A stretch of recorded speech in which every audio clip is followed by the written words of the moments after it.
ہم نے اسے گرفتار کر لیا۔ یہ عراقی تاریخ کا ایک عظیم دن ہے۔ عراق میں امریکن منتظم پول بریمر نے جب 13 دسمبر 2003 کو سابق عراقی صدر صدام حسین کی گرفتاری کا ایک پریس کانفرنس میں اعلان کیا تو وہاں موجود بظاہر ملکی اور غیر ملکی نامہ نگاروں نے تالیاں بجانا شروع کر دیا اور بعض نے اس خلاف روایت طرز عمل کو مزید آگے بڑھاتے ہوئے اٹھ کر نعرے بھی لگائے۔ صدام حسین کی گرفتاری ایک خفیہ اطلاع کی بنیاد پر ممکن ہو پائی تھی۔ یہ خفیہ اطلاع امریکن فوجیوں کو صدام کے آبائی شہر تقریب کے قریب واقع ایک کھیت میں زیر زمین خفیہ گڑھے تک لے گئی جہاں صدام حسین روپوش تھے۔ یہ ہے آپ کی دنیا اور میں ہوں آپ کا ہوسٹ عمران لغاری۔ جی تو دوستو، کیسے ہیں آپ؟ دوستو، صدام حسین کو گرفتار کرنے والی چھاپہ مار ٹیم کی قیادت کرنے والے امریکن کرنل جیمز کے مطابق فوجی اس زیر زمین سوراخ میں دستی بم پھینکنے ہی والے تھے جب سابق عراقی صدر اس سے برآمد ہوئے اور سرنڈر کر دیا۔ وہ ہفتے کا دن تھا۔ امریکن فوج کو صدام حسین کے ٹھکانے سے متعلق خفیہ اطلاع اس شخص سے موصول ہوئی تھی جسے ہفتے ہی کے روز مقامی وقت کے مطابق صبح 11:15 بجے بغداد سے گرفتار کیا گیا تھا۔ یہ شخص نہ صرف صدام حسین کا رشتہ دار تھا بلکہ ان کے انتہائی قریبی حلقوں میں بھی شامل تھا۔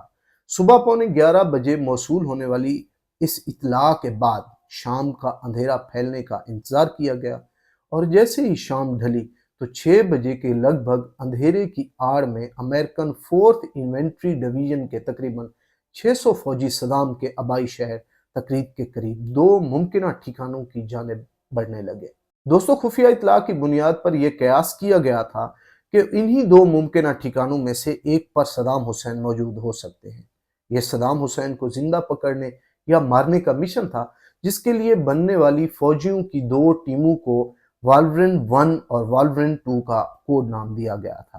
ان دونوں ریڈ ٹیموں نے بتائے گئے دونوں خفیہ مقامات پر رات 8 بجے بیک وقت چھاپا مارا، مگر ان دونوں مقامات سے انہیں صدام حسین نہیں مل سکے۔ اس کے بعد انہوں نے اس پورے علاقے کو مکمل طور پر سیل کر دیا۔ ایک وسیع علاقے میں تلاشی کا کام شروع کر دیا۔ تلاشی کے اسی کام کے دوران انہیں 4 دیواری کے اندر ایک چھوٹا سا فارم کمپاؤنڈ نظر آیا جس میں ایک دھات کا ڈھانچہ موجود تھا جبکہ ایک مٹی کی جھونپڑی بھی تھی وہاں پہ۔ اس کمپاؤنڈ کی تلاشی لینے پر فوجیوں نے نام نہاد اسپائڈر ہول دریافت کیا جس کے دہانے کو اینٹوں اور گندگی پھیلا کر چھپانے کی کوشش کی گئی تھی۔ اس کے دہانے پر ایک گندا قالین بھی موجود تھا تاکہ لوگوں کی اس جانب توجہ نہ جائے۔ ریڈ ٹیم کی سربراہی کرنے والے کرنل حقی کے مطابق فوجیوں نے سوراخ میں جھانکا تو انہیں اندر ایک پرچھائی نظر آئی۔ دوستو، وہ بتاتے ہیں کہ اس کے بعد 2 ہاتھ نمودار ہوئے۔ اندر موجود شخص واضح طور پر ہتھیار ڈالنا چاہتے تھے۔ 4th انفینٹری ڈویژن کے کمانڈر میجر جنرل رے اوڈرینو کے بقول جب صدام حسین کو اس سوراخ سے رات 10:36 پر باہر نکالا گیا تو وہ بظاہر وہ ماحول سے ناآشنا اور پریشان تھے۔ اگرچہ ان کے قبضے میں ایک پسٹل تھا مگر پھر بھی انہوں نے گرفتاری میں کوئی مزاحمت نہیں کی۔ 4th انفینٹری ڈویژن کے operational officer major Brian Reid کے مطابق اس موقع پر صدام نے انگریزی میں بات کرتے ہوئے کہا، میرا نام صدام حسین ہے، میں عراق کا صدر ہوں اور میں مذاکرات کرنا چاہتا ہوں۔ میجر برائن کہتے ہیں کہ اس کے جواب میں امریکہ کی اسپیشل فورسز نے کہا، صدر بش کی جانب سے ویلکم۔ 2 دیگر افراد جن کے بارے میں خیال کیا جاتا ہے کہ وہ صدام حسین کے ساتھ موجود تھے اور پوچھ گچھ کے لیے گرفتار کر لیا گیا۔ سابق عراقی رہنما نے جس زیر زمین چیمبر میں خود کو چھپا رکھا تھا وہ 6 سے 8 فٹ گہرا یعنی زیر زمین تھا جس میں ایک شخص کے لیٹنے کے لیے کافی جگہ موجود تھی۔ اس میں ہوا کے گزرنے کے لیے راستہ بنایا گیا تھا جبکہ ایک ایگزاسٹ فین بھی وہاں پہ نصب کیا گیا تھا۔ میجر جنرل اوڈرینو کے مطابق جس چھوٹے سے فارم میں یہ گڑھا موجود تھا وہ بذات خود بھی بہت چھوٹا سا فارم تھا۔ اس میں صرف 2 چھوٹی جھونپڑی نما کمرے تھے۔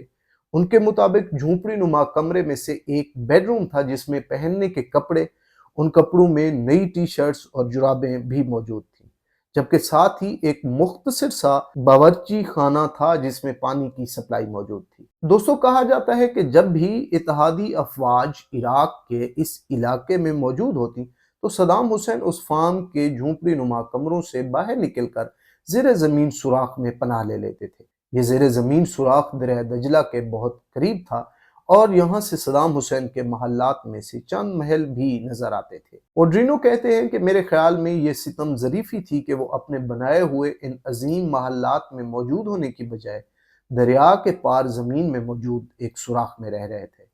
صدام کے قبضے سے کوئی موبائل فون یا دیگر مواصلاتی آلات نہیں ملے تھے۔ دوستو، عراق میں امریکن فوج کے اعلیٰ کمانڈر لیفٹیننٹ جنرل ریکارڈو سانچر نے گرفتاری کے بعد کہا تھا، صدام حسین تعاون کرنے والی شخصیت تھے۔ گرفتاری کے وقت انہیں کوئی چوٹ نہیں آئی اور ان کی صحت ٹھیک ہے۔ ریڈ ٹیم کو صدام کے علاوہ جو اشیاء ملی تھیں اس میں 7.5 لاکھ امریکن ڈالر بھی تھے جو $100 کے نوٹ پر مشتمل تھے۔ 2 AK-47 کلاشنکوف اور دستاویزات کا ایک بریف کیس بھی وہاں سے ملا تھا۔ کمپاؤنڈ کے قریب ایک سفید نارنجی رنگ کی ٹیکسی بھی کھڑی تھی۔ گرفتاری کے بعد سابق عراقی رہنما کو نامعلوم محفوظ مقام پر منتقل کر دیا گیا۔ اس کے بعد ایک نیوز کانفرنس میں ایک خراب اور بڑھی ہوئی داڑھی والے صدام حسین کی ایک ویڈیو ٹیپ جاری کی گئی تھی جس میں امریکن ڈاکٹر صدام کا معائنہ کر رہے تھے۔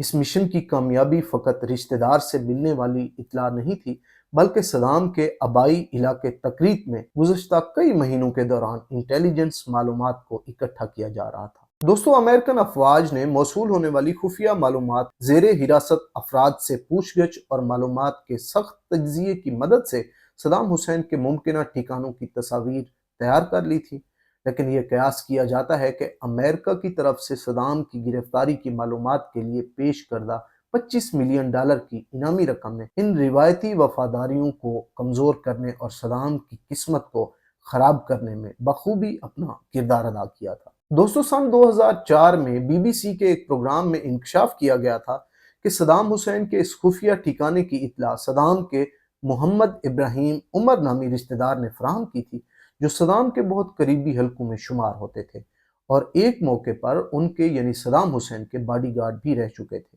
انہیں اندرونی حلقوں میں ڈی فیٹ مین کے نام سے بھی جانا جاتا تھا، لیکن کیونکہ انہوں نے ٹھکانے کی اطلاع اپنی رضامندی کی بجائے فوج کی جانب سے تفتیش کے دوران دی تھی، اس لیے وہ $25 ملین کی انعامی رقم سے محروم رہے تھے۔ دوستو، گرفتاری کے بعد صدام حسین کہاں کس حالت میں رہے اس پر اگلی کسی ویڈیو میں بات کریں گے۔ تب تک اپنا خیال رکھیے گا۔ کیپ ان ٹچ ود آپ کی دنیا۔